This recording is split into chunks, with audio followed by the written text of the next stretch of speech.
ये कहानी है एक स्नाइपर की जो रेड घोस्ट के नाम से फेमस था। किसी को नहीं पता था कि वो कौन है, कहां से आया है, लेकिन दुश्मनों में खौफ पैदा करने के लिए उसका नाम ही काफी था। मूवी की शुरुआत होती है साल 1941 में। हिटलर ने अपने बॉर्डर को एक्सपैंड करने के लिए रशिया पर हमला कर दिया था। हर तरफ बर्फ की सफेद चादर के नीचे खून की नदियां बह रही थीं। ऐसे ही एक बर्फीले इलाके में एक जर्मन मिलिट्री ट्रक आकर रुकता है। ट्रक से कुछ सैनिक बाहर निकलते हैं। उन्होंने एक आदमी के सिर पर बोरा डाला हुआ था। जब सैनिकों ने उसे हटाया तो सभी उसे देखकर हैरान रह गए, क्योंकि वो आदमी हूबहू हिटलर जैसा लग रहा था। एक रशियन सिटीजन को अपने लीडर का रूप लिए देख नाजी सैनिक गुस्से में आग बबूला हो गए, लेकिन वो आदमी डरते हुए सफाई देने लगा कि हम एक्टर्स हैं, हम बस थिएटर में परफॉर्म करते हैं जिसमें मैं हिटलर का किरदार निभाता हूँ। सैनिक थोड़ी देर तक उस पर हंसते रहे। फिर उनमें से एक बोला, अगर तुम एक्टर हो तो यहाँ पर एक नाटक करके दिखाओ। उन्होंने उन दोनों को सबके सामने गंदे काम करने को कहा। एक्टर की पत्नी सहमी हुई थी। उसे पता था कि ये लोग उन्हें फिर भी नहीं छोड़ेंगे, लेकिन उसका पति मौत से बचने की आखिरी कोशिश करना चाहता था। उसने घुटनों के बल बैठकर हिटलर की नकल करनी शुरू कर दी। उसकी आवाज, उसका हाव भाव, सब कुछ हिटलर जैसा था। मगर जर्मन सैनिक उसकी एक्टिंग से जरा भी इंप्रेस नहीं हुए। उनका कमांडर आगे बढ़ा और ऑर्डर दिया कि इन्हें गोली मार दो, लेकिन तभी चारों ओर से गोलियों की आवाज गूंज उठी। एक के बाद एक जर्मन सैनिक गिरने लगे। कुछ ही सेकंड्स में पूरा इलाका जर्मन सैनिकों के खून से रंग गया। इसके बाद एक शख्स परछाइयों से बाहर निकला। ये कोई आम आदमी नहीं था, ये था रेड घोस्ट, एक ऐसा शार्प शूटर जो अब तक हजारों जर्मन सैनिकों को मौत की घाट उतार चुका था। जर्मन उसे ढूंढकर मारना चाहते थे। उसके सिर पर भारी इनाम भी रखा गया था, मगर वो किसी भूत की तरह आता और जर्मन सैनिकों को मौत की नींद सुलाकर गायब हो जाता था। रेड घोस्ट बिना कुछ कहे मरे हुए सैनिकों के बैज उतारने लगा। फिर उसने उनके पास रखा कुछ खाना निकाला और उस औरत को दे दिया। उस एक्टर ने उसका नाम पूछा, मगर वो बिना कोई जवाब दिए बर्फीले जंगलों में कहीं गायब हो गया। इसके बाद हम रशियन सोल्जर्स के ग्रुप को देखते हैं जो अपनी बटालियन से अलग हो गया था। वे भारी बर्फबारी के बीच रास्ता खोज रहे थे। इस ग्रुप में शामिल थे कुछ सोल्जर्स। इस ग्रुप का लीडर डेड, एक नर्स जिसका नाम वेरा था, और कोलिया नाम का एक सोल्जर जो बुरी तरह घायल था। वो लोग उसे स्ट्रेचर पर लिटाकर ले जा रहे थे। तभी चलते चलते डेड और कोस्तिया को एक लड़का दिखता है जो ठंड से लगभग मरने की हालत में था। डेड ने सख्त आवाज में पूछा कि तुम कौन हो, जिस पर लड़का किसी तरह हकलाते हुए बोला कि मैं रशियन सोल्जर हूँ। कोस्तिया ने उसकी जैकेट की तलाशी ली, पर अंदर कोई हथियार नहीं मिला। उसके हाव भाव देखकर सभी को शक था कि कहीं वो जर्मन जासूस तो नहीं। फिर भी डेड ने उसे अपने साथ ले जाने का फैसला किया। रास्ता लंबा और मुश्किल था। बर्फ की मोटी परत ने उनका चलना भी मुश्किल कर दिया था। जैसे जैसे वे आगे बढ़ते गए, उन्होंने रास्ते में ठंड से जमी हुई लाशों को देखा। ऐसे सैनिक जो शायद अपनी मंजिल तक पहुंचने से पहले ही जमकर मर चुके थे। रात होने से पहले उन्हें एक उजड़ा हुआ खंडहर मिला। वे वहीं रुकने का फैसला करते हैं। वो एक बोन फायर जलाते हैं और उसके चारों ओर बैठ जाते हैं। सभी सैनिक डरे हुए थे, पर किसी तरह उन्होंने अपने अंदर के डर को छुपाने की कोशिश की। वो एक दूसरे से बात करते हैं, लेकिन सिंपलटन दूर बैठा सबको चुपचाप देख रहा था। तभी कोलिया, जो अभी डर से करहा रहा था, माहौल हल्का करने के लिए मजाक करने लगा। उसकी हंसी ने कुछ पलों के लिए सबका ध्यान बांट दिया, पर फिर कोलिया की आवाज अचानक बंद हो गई।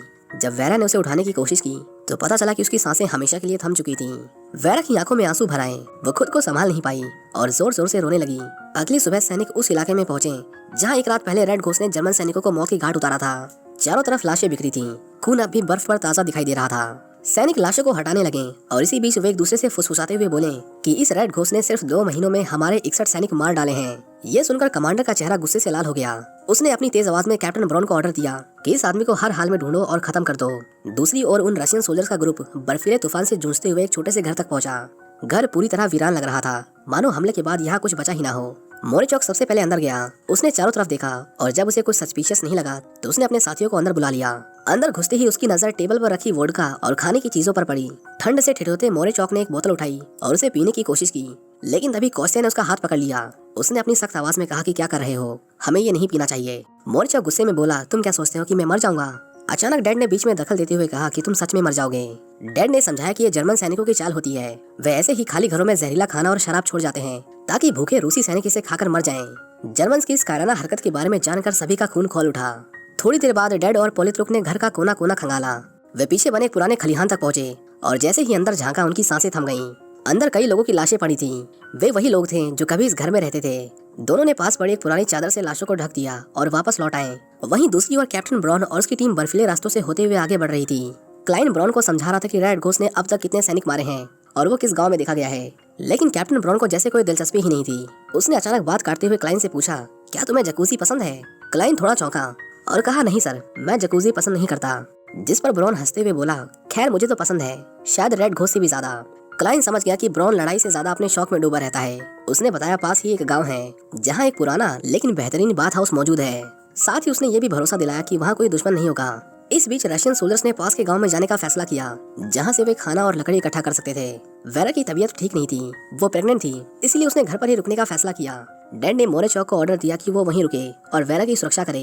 लेकिन जैसे ही बाकी सैनिक गांव की ओर बढ़े, खतरा उनके सिर पर आ पहुंचा। वेरा घर के अंदर आराम कर रही थी, तभी दरवाजे पर जूतों की आवाज आई। वेरा का दिल तेजी से धड़कने लगा। उसने खिड़की से झांका और जर्मन सैनिकों को अंदर आते देखा। बिना एक पल गवाए वो दौड़कर एक बड़े से संदूक के नीचे छिप गई। कैप्टन ब्रॉन और क्लाइन अब उसी घर में थे।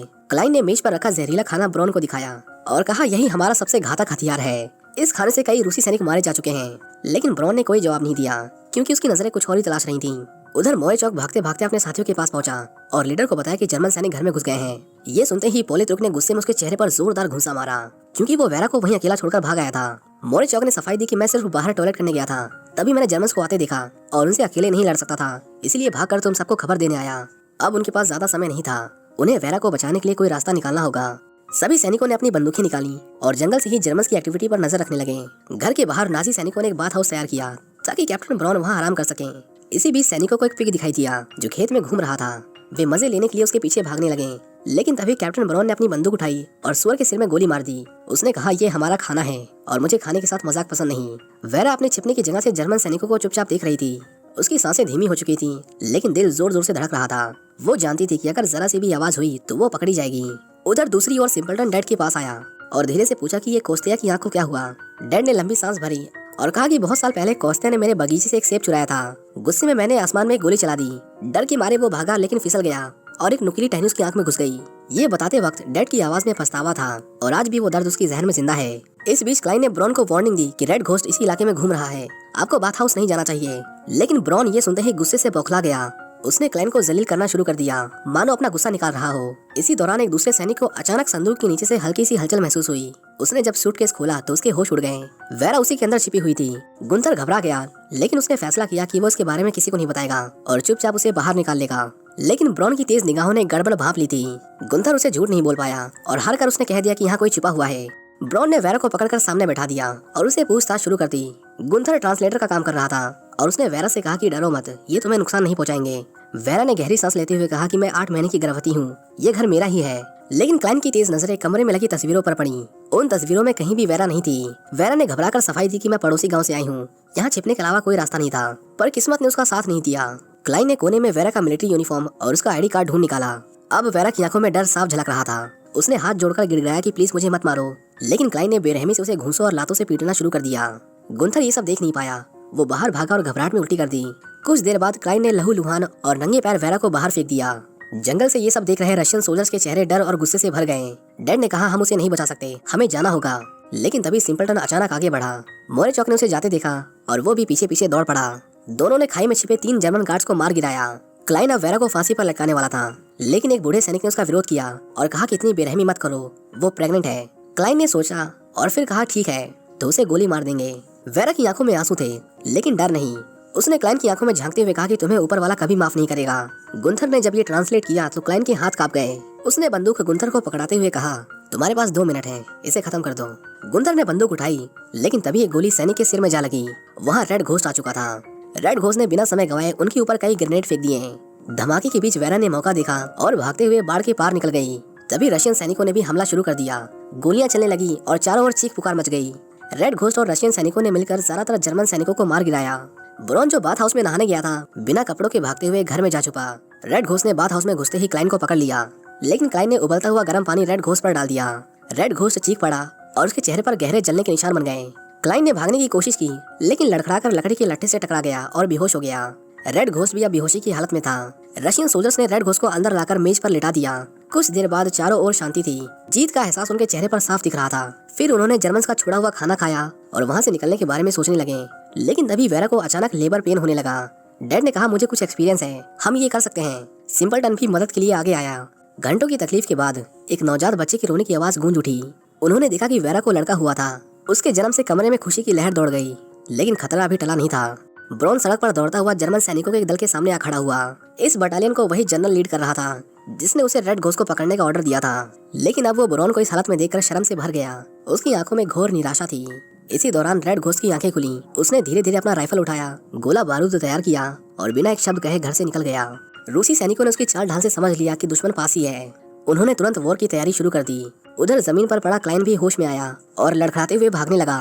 कुछ ही पलों में जर्मन सैनिकों की टुकड़ी ने घर को चारों ओर से घेर लिया। गोलियों की बारिश और बमों के धमाकों से आधा घर मलबे में तब्दील हो गया, लेकिन किस्मत ने साथ दिया और कोई भी रूसी सैनिक मारा नहीं गया। उन्होंने भी जवाबी हमला शुरू कर दिया।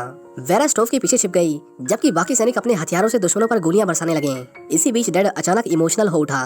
उसने कोस्तिया से अपनी पुरानी गलती के लिए माफी मांगी और कहा, अब मैं तुम्हें बचाने के लिए अपनी जान भी दे सकता हूँ। जैसे ही जर्मन सैनिक करीब आए, रेड घोस्ट ने बिजली की तेजी से कई दुश्मनों को मार गिराया और फिर उसने एक बम सीधा उनके कमांडर की तरफ फेंका। डेड ने भी कई जर्मन्स को मार डाला, लेकिन एक गोली सीधे उसके सीने को चीरती चली गई, जिससे उसकी मौके पर ही मौत हो गई। वहीं दूसरी तरफ पॉलित्र को एक गोली लगी और उसका जबड़ा अपनी जगह से खिसक गया, लेकिन मौर्य चौक ने उसे कसकर मुक्का मारा और उसका जबड़ा वापस सेट कर दिया। इसके बाद उसने उसे वोडका की एक बोतल दी। पॉलित्रुक अब नशे में था, लेकिन जैसे ही उसने गन उठाई वो मौत का फरिश्ता बन गया। उसने 4 जर्मन्स को मौत की घाट उतार दिया, लेकिन फिर ब्रॉन की एक गोली ने उसे गिरा दिया। मौर्य चौक भी एक ग्रेनेड की चपेट में आकर दम तोड़ चुका था। इसी बीच ब्रॉन ने कोस्तिया पर गोली चला दी और वो भी मारा गया। अब रेड घोस्ट और ब्रॉन आमने सामने थे। दोनों ने एक दूसरे पर गोली चलाई, लेकिन ब्रॉन ने उसे हाथों से लड़ने के लिए ललकारा। दोनों अपने अपने हथियार फेंक कर एक दूसरे से भिड़ पड़े, लेकिन रेड घोस्ट ने आखिरकार ब्रॉन को पछाड़ दिया। उसने अपना धारदार चाकू ब्रॉन के पेट में डाल दिया, जिससे उसका खून पानी की तरह बहा और तड़प तड़प कर उसकी मौत हो गई। रेड घोस्ट ने चैन की सांस ली ही थी कि तभी पीछे से एक गोली चली। क्लाइन ने उसकी पीठ में गोली दाग दी थी, जिसके बाद रेड घोस्ट लड़खड़ाया और जमीन पर गिर पड़ा। क्लाइन चेहरे पर जीत की मुस्कान लिए वेरा को मारने जा ही रहा था, लेकिन ठीक उसी पल एक मिस्टीरियस स्नाइपर ने क्लाइन का काम तमाम कर दिया। आखिर में सिर्फ वेरा और सिंपलटन बचे। दोनों किसी तरह बच्चे के साथ जिंदा बच निकले। कुछ दिनों बाद वही एक्टर और उसकी पत्नी, जिसे कहानी की शुरुआत में दिखाया गया था, एक और मुश्किल हालात में फंस गए। जर्मन सैनिकों ने एक्टर को पकड़ लिया। सभी गांव वाले असहाय खड़े देख रहे थे, जबकि जर्मन अधिकारी चिल्लाया और कहा, जो भी रेड घोस्ट को देख चुका है वो सामने आए, नहीं तो ये आदमी मारा जाएगा। लेकिन कोई कुछ नहीं बोला। तब जर्मन ऑफिसर ने एक मासूम बच्चे को उठा लिया और उसे गोली मारने की धमकी दी। उसकी बेरहमी देखकर अब एक्टर चुप नहीं रह सका। अब उसके अंदर मौत का डर नहीं था। उसने खुलेआम जर्मन्स को गालियां देना शुरू कर दी। अधिकारी गुस्से से बौखला गया और कहा, इसे गोली मार दो। लेकिन तभी एक स्नाइपर ने जर्मन कमांडर और उसके कई सैनिकों को एक झटके में खत्म कर दिया। वो स्नाइपर धीरे धीरे मरे हुए जर्मन्स की जेबें टटोलने लगा। उसने उनके बैज और हथियार उठाए। एक्टर ने जब उसे गौर से देखा तो वो समझ गया कि ये असली रेड घोस्ट नहीं था, ये कोई और था। फिल्म के आखिर में हमें सच्चाई पता चलती है कि वो स्नाइपर कोई और नहीं बल्कि कोस्तिया था। असली रेड घोस्ट के मरने के बाद अब वो खुद रेड घोस्ट बन चुका था। और इसी के साथ ये कहानी यहीं खत्म हो जाती है। उम्मीद करते हैं कि आपको ये वीडियो पसंद आई होगी। अगर आप हमारे चैनल पर नए हैं तो चैनल को सब्सक्राइब जरूर करें और बेल आइकन को दबाना ना भूलें, ताकि जब भी हम नया वीडियो लाएं आपको उसका नोटिफिकेशन सबसे पहले मिले।